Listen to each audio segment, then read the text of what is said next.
আমার কাছে হেলমেট আজকে এসেছিলো, খালি কিস করেছে ছোটো, আর কিছু করেনি। আর বলছে যে আমি ঘুমিয়েছিলাম তখন নাকি সৈকত বলছিল সেক্স করেছে, ঠিক যায়নি না। আর তারপরে একজন পিছনেই ছিল, কে ছিল ঠিক বুঝতে পারলাম না, মারতে পারলাম না, তার কারণে হেলমেট আমার জড়ানো ছিল। হেলমেট কিস করে তারপরে ওটাকে নিয়ে গেছে, বলবো যে নিয়েছিল। তা হেলমেটে কে ছিল, তো হেলমেটই জানে। বলছে বউ ছিল।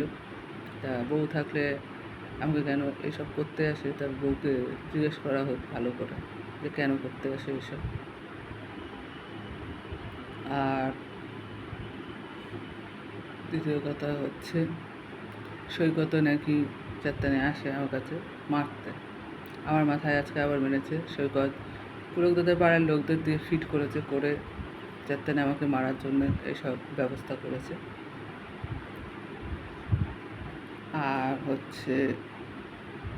সৈকত বেজন্মাই আছে, আর সৈকতের সঙ্গে যে মেশে সে বেজন্মাই আছে, কেননা সৈকত আমাকে আজ পর্যন্ত দেখা দেয়নি, তাই বেজন্মাই আছে। যারা আমার সঙ্গে দেখা দেয় না তারা বেজন্মাই আছে, নট জন্মগত। আর ছোড়া তো কুপেছে, বেজন্মারা তাই করে।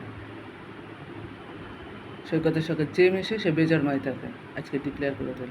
সৈকতের সঙ্গে যে মেশে, রাজার সঙ্গে যে মেশে, তারা বেজন্মাই থাকে, নট কোনো মানুষের বাচ্চা থাকে।